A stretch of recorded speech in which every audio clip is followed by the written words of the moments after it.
3 dias depois de chegar àquela província, Festo saiu da cidade de Cesareia e foi até Jerusalém.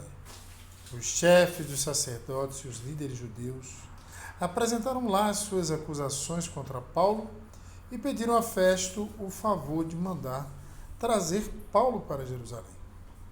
É que eles tinham combinado matar Paulo no caminho, mas Festo respondeu: Paulo está preso em Cesareia e eu logo voltarei para lá. Que os líderes de vocês me acompanhem até lá e o acusem, se é que ele fez algum mal. Festo passou 8 ou 10 dias entre eles e depois voltou para Cesareia. No dia seguinte, sentou-se no tribunal e mandou que trouxessem Paulo. Quando Paulo chegou, os judeus que tinham vindo de Jerusalém ficaram em volta dele e começaram a fazer muitas acusações graves, mas não conseguiram provar nada. Então Paulo se defendeu dizendo: Eu não fiz nada contra a lei dos judeus, nem contra o templo, nem contra o imperador. Festo, querendo agradar os judeus, perguntou a Paulo: Você não quer ir a Jerusalém e ser julgado lá por mim a respeito destas coisas? Paulo respondeu: Estou diante do tribunal do imperador romano e é aqui que devo ser julgado. Não fiz mal nenhum aos judeus, como o Senhor sabe muito bem. Se não respeitei a lei ou se fiz alguma coisa que mereça a pena de morte, estou pronto para morrer.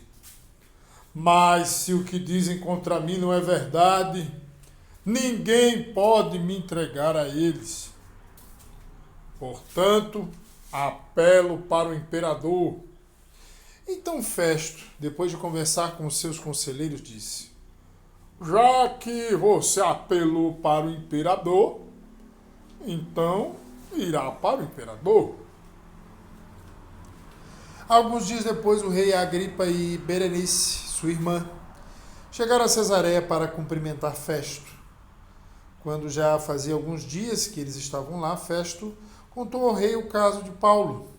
Ele disse: Está aqui um homem que Félix deixou como prisioneiro. Quando fui a Jerusalém, os chefes dos sacerdotes e os líderes dos judeus fizeram acusações contra ele e me pediram que o condenasse. Mas eu lhes disse que os romanos não costumam condenar ninguém sem primeiro colocar os acusadores diante do acusado, dando a este a oportunidade de se defender. Por isso, quando eles vieram até aqui, não perdi tempo. E logo no dia seguinte, sentei no tribunal e mandei que trouxesse o homem. Os seus inimigos chegaram, mas não acusaram de nenhum crime grave como pensei que iam fazer. A única acusação que tinham contra ele era a respeito da própria religião deles e também sobre um homem que já morreu, chamado Jesus. Paulo afirma que esse homem está vivo. Eu não sabia como conseguir informações sobre esse assunto. Por isso perguntei a Paulo se queria ir a Jerusalém para ser julgado lá a respeito dessas acusações. Mas Paulo apelou para o imperador e pediu para ficar preso até que o imperador resolvesse o seu caso. Então mandei os guardas tomarem conta dele até que eu pudesse mandá-lo para o imperador. Aí Agripa disse a Festo: Eu gostaria de ouvir este homem. Amanhã o senhor vai ouvi-lo, respondeu Festo. No dia seguinte, Agripa e Berenice chegaram com grande cerimônia e pompa. Entraram na sala de audiência com os chefes militares e os homens mais importantes da cidade. Festo mandou que trouxessem Paulo e disse: Rei Agripa, e todos os que estão aqui, vejam este homem. É contra ele que todos os judeus, tanto aqui como em Jerusalém, estão fazendo acusações diante de mim. Eles insistem em dizer que este homem deve morrer, mas eu acho que ele não fez nada para ser condenado à morte. como ele mesmo pediu para ser julgado pelo imperador, resolvi atendê-lo. Porém, até agora não sei bem o que escrever a respeito dele ao imperador. Então eu o trouxe aqui, diante dos senhores, especialmente do senhor rei Agripa, a fim de lhe fazer perguntas. Assim terei alguma coisa para escrever. Pois acho absurdo mandar um prisioneiro sem explicar claramente as acusações que existem contra ele. Agripa disse a Paulo: você pode apresentar a sua defesa. Então Paulo estendeu a mão e fez a sua defesa, dizendo o seguinte: Rei Agripa, eu me sinto muito feliz em poder estar hoje diante do Senhor para me defender de tudo o que os judeus me acusam.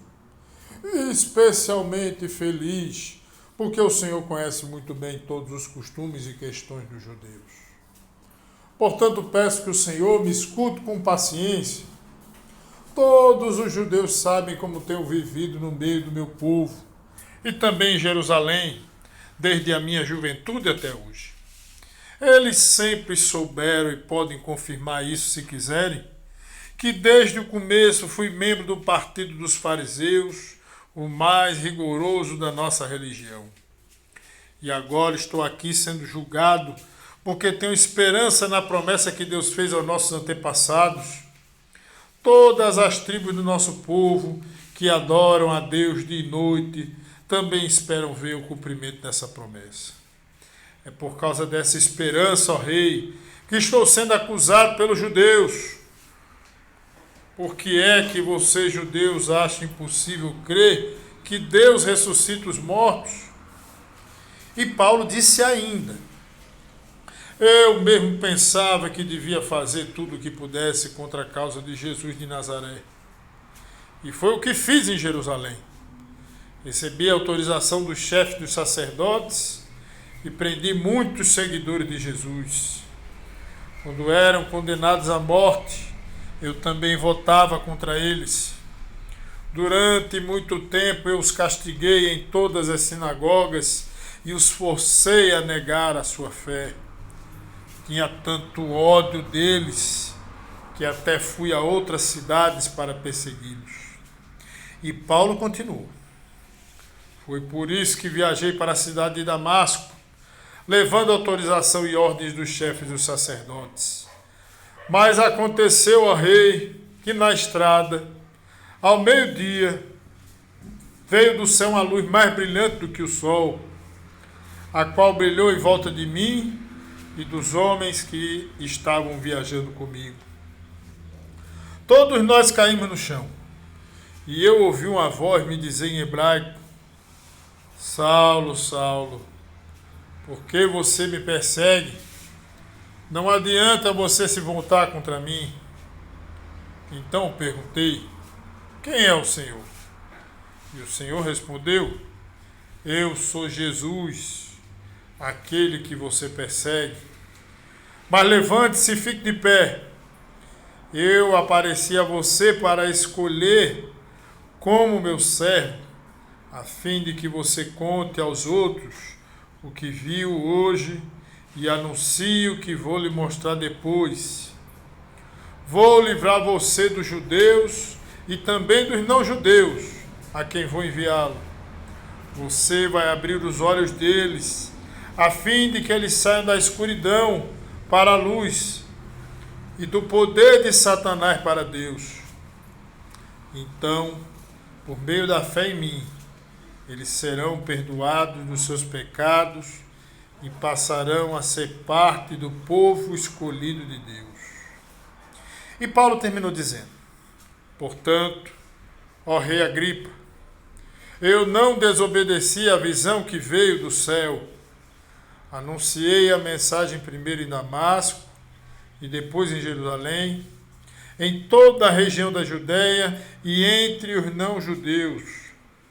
Eu dizia a todos que eles precisavam abandonar os seus pecados, voltar para Deus e fazer coisas que mostrassem que estavam de fato arrependidos. Foi por isso que alguns judeus me agarraram quando eu estava no pátio do templo e quiseram me matar. Mas até hoje Deus tem me ajudado. E por isso estou aqui trazendo a sua mensagem a todos, tanto aos humildes como aos importantes. Pois eu digo a mesma coisa que os profetas e Moisés disseram que ia acontecer. Eles afirmaram que o Messias precisava sofrer e ser o primeiro a ressuscitar para anunciar a luz da salvação tanto aos judeus como aos não-judeus. Quando Paulo estava se defendendo assim, Festo gritou: Paulo, você está louco! Estudou tanto que acabou perdendo o juízo? Paulo respondeu: eu não estou louco, excelência. Estou em perfeito juízo e digo a verdade. Eu posso falar diante do rei Agripa com toda a coragem, porque tenho a certeza de que ele conhece todas essas coisas muito bem, pois não aconteceram em nenhum lugar escondido. Então Paulo disse ao rei: Rei Agripa, o senhor crê nos profetas? Eu sei que crê. Agripa respondeu: você pensa que assim, em tão pouco tempo, vai me tornar cristão? Paulo disse: pois eu pediria a Deus que em pouco ou muito tempo, não somente o Senhor, mas todos os que estão me ouvindo, hoje chegasse a ser como eu, mas sem estas correntes. Aí o rei Agripa, o governador, Berenice, todos os que estavam com eles, se levantaram e saíram comentando: este homem não fez nada para merecer a morte, nem para estar preso. Então Agripa disse a Festo: ele não podia estar solto se não tivesse pedido para ser julgado pelo imperador?